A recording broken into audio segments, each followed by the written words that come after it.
Okay. It is. Put it on pause. Didn't pause. Okay. Hey, Erev Tov, everyone. We are back in person. We're back on Zoom. Okay. Now we're back. Okay.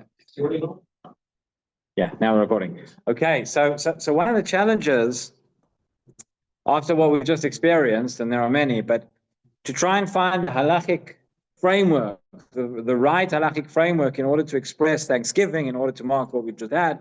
Yeah, I have no doubt that if we had a Sanhedrin today, the Sanhedrin would convene, whether it's now or later on, but the Sanhedrin would convene and would decide which day it is that will mark the victories and successes and the miracles that we've seen in this war, notwithstanding the pain and the difficulties. We'll get to that in a moment. But and we would have a day on the calendar in which we would mark it in whatever way. And I think it would be a great shame if when all of this is over, we don't find a way to do that. But that's a part of the challenge that we have since the dispersion and since we've come back. We don't have a unified, really have a unified way of making these decisions anymore. And that's part of the difficulty. Even if you think about over the last 2 years, less, since the beginning of the war, what should we be saying in our tefillah? These Tehillim, those Tehillim, Avinu Malkeinu. Not every shul, every community does Ish Hayashal Be'enav. But anyway, but that's something to think about. And I think that's a real challenge for the rabbinic establishment and for the Jewish world, how to find a way, unified way of marking these things. So I wanted to study together with you a response of the Tzitz Eliezer, which was written, he wrote this just after the 6-day war. Very interesting tshuva. The question is, there's 2 questions he's asked. We won't discuss the second one. It's easy to remember where this is because it's in Chelek Yud Siman Yud. So it's Yud, and it's Tzitz Eliezer. And the question is, bracha al nes hatzalat rabim ve'asmachat hoda'a al kach lemoed kavua samuch. That's the topic. He's going to discuss whether there should be a bracha that is recited over the miracle that many were saved. We'll see exactly what the situation was. And he said, should one take the thanksgiving? Should one attach it to an already existing day that we have? We'll see why this is very relevant right now. But there were discussions amongst the Rabbanut HaRashit after the 6-day war that perhaps the day that was chosen, ultimately Yom Yerushalayim, but it's very close to Rosh Chodesh. There were discussions maybe that should be attached to Rosh Chodesh already. So he says like this.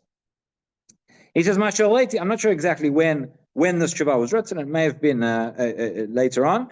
But he says, b'kavchet b'yar tavshin kavzayin l'rav moshav echad she'anashav hayu mukafim ha'oyev v'nitzolu. So there was a certain moshav that in 1967 they were surrounded at the beginning of the war and they were saved. So the question was, what bracha should they say? So he says the Tzitz Eliezer, I told him, lo levarech al hatzala shechianu, v'gam lo atov ha'meitiv. Okay, there were those who suggested shechianu. He said no. Those who said atov ha'meitiv, others suggested. He said rather, in this specific case, he says, Ki im she'ba'aliyato laTorah yivarech b'kat ha'gomel b'lshon rabim. He said the most appropriate bracha in that situation would have been for that Rav to say hagomel, to go up to the Torah to say Birkat hagomel. He should say it in the plural. I should say it in the plural, and all of those who are part of that community should be included in that bracha. Obviously, you should tell them beforehand. Sometimes you have this in much more mundane situation, but you have people go away, people come back, you have many people in the shul that want to say Birkat HaGomel, and it becomes a little bit of Tirchat Tzibur if every second person or more is going to get up and say Birkat HaGomel. So you ask, one person should have everybody in mind. Of course, that person should know they have everybody in mind. The people that are being had in mind should know as well. You should announce that and so be it. And he says that if this moshav, if they had a number of different Beit Knesset, so in each Beit Knesset, somebody should say it on behalf of the Tzibur. He brings a precedent for this, very interesting, from the Khatam Sofer. The Khatam Sofer in Pressburg this was during the time of the Napoleonic Wars, I believe. And he says The Chatam Sofer writes in a Sefer HaZikaron, "Tachalei shehu v'anshei ha'il, שהנמצא שם ניצלו מחיצים ואבני בליסטראות שהמטירו עליהם אנשי המלחמה." This is not a new thing that we are bombarded with missiles or whatever, the weapons of the day. This happened in the days of the Chatam Sofer as well. And they came, he says, ביום הכניסה עליתי לתורה וברכתי ברכת הגומר בלשון רבים. Says the Chatam Sofer, I came, I said ברכת הגומר, and then that's what, so he says the Tzitz Eliezer, על עמוד תורה זה נשענתי לראות בכזאת גם מקרה שנשאלתי. He says, I follow the precedent of the Chatam Sofer here too as well. So that is, again, that's for the individuals or the community that was under direct attack, right? Then there's no question somebody nowadays who, if somebody was in a situation where, lo aleinu, somebody lost their home or a missile that landed very near to where they were, they would obviously say Birkat HaGomel. There's no question. But now he says the following. People want to know, is there a way to give thanks for the Nesh? Should we be saying hallel? There have been discussions now. Should we be saying hallel at a time like this, etc.? So he says the Tzitz Eliezer the following. He says, Masha leiti od, she'im rutzim lodot al hanes. As I said to them, if you want to give thanks for the miracle that was done to you, nes hatzlacha, of the hatzala, of the miracle of the salvation, yechavnu al kach be'et amirat hallel b'yom Rosh Chodesh hasamoch. He says, so this was just before Rosh Chodesh. So it's going to be Rosh Chodesh. You're going to say hallel. You should have in mind, you should have kavanah when you say hallel on Rosh Chodesh about all that has happened to you now, about the salvation that you've just experienced. That's obviously very relevant right now because, as everybody knows, tonight and tomorrow is Rosh Chodesh. We actually have 2 days of Rosh Chodesh.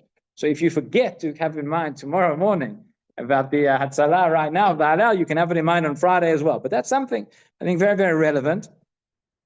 Huh? So you joke, but it's a real discussion. For us, the Ashkenazim, there's no question, because Ashkenazim say Hallel with a bracha on Rosh Chodesh. It's a fascinating discussion. It's in the Gemara and Sukkah and the Rishonim discuss that because Rosh Chodesh on Hallel on Rosh Chodesh is a minhag. Do we say a bracha on a minhag? So we follow the psak that we do, but the Sfaradim don't say a bracha on Rosh Chodesh on Hallel on Rosh Chodesh. So there's discussions now. There are those amongst the Sfaradi poskim who say that this Rosh Chodesh they should say with a bracha, full Hallel, half Hallel, etc. Okay, but the fact is we have an opportunity. It doesn't always happen that it's right just before Rosh Chodesh, but we have an opportunity after what we've just experienced. And there's a real hava amina here about whether we should or shouldn't say Hallel or express that thanks in some way. We have Hallel 2 days. 2 days of Hallel with a bracha, for sure, we should have in mind. And you know what, even if the Chazan decides to be a little bit more chagigi tomorrow morning, people will forgive him. We can, even though everybody's already rushing out late at the end of Rosh Chodesh, it's alai. It's on me. If anybody complains that the Chazan takes too long tomorrow and sings a little bit, come and blame me. Okay. So then he says like this. He says, so why, says the Tzitz Eliezer, why am I telling you that you have to wait for the Hallel of Rosh Chodesh and you can't say Hallel now as well? He says, Reshit, Batorah ktiv ba drachea darchei noam. We have a principle, right? Drachea darchei noam. The Torah doesn't expect us to do that which is unpleasant, that which is unreasonable. V'lav orach ara u'lamod v'lama Hallel be'et sha'harugim chalalei ha'milchama mutalim od lefanei. And there's something we spoke about this a little bit on Sunday night. We don't always think about this. But he says, how can you say Hallel right now when you still have those people, the mitim mutalim lefanei, those who died, those who were killed in the war, in battle? We think about the 6-day war. We think about Yom Yerushalayim. So there's people who remember, and I'm sure you remember that it wasn't only Simcha, right? There were close to 800 soldiers who were killed in that war. Many thousands were injured. 15 were taken captive at the time. So we have the Chalalim, we have those right now as well. Unfortunately, in the morning, just before the ceasefire kicked in, or just after, whatever, right? We all know there was the rockets in Beersheba. There were quite a number of people who were killed tragically through the rockets. Just this morning, wake up to the news of 7 soldiers that were killed in Gaza. So we still have the pain, and we still have the tragedy, and we have the mourning. So how can you say to institute now Hallel and something like that? He says it feels inappropriate. You have those people saying Hallel and those people that are crying that they've just lost their relatives. How can we now get up and say and be thankful, to be joyous at a time like this? And therefore he says to establish right now, to establish a new Hallel, that seems inappropriate. In the future, okay, the Hallel that we're already saying, he says we can attach it to that. And he brings a very interesting precedent. He says maybe this is what happened on Chanukah. So on Chanukah it says, what the language of the Gemara is, L'shana acheret gva'um v'asu'um yamim tovim v'alev hoda'ah. It was in a future year, in a subsequent year, that they established Chanukah as a time of thanksgiving and joy and halal and hoda'ah, etc. Why? So he says maybe it was because right now they were still in mourning of those who had died in war, died in the battle. This is a brand new mourning that's come to the world.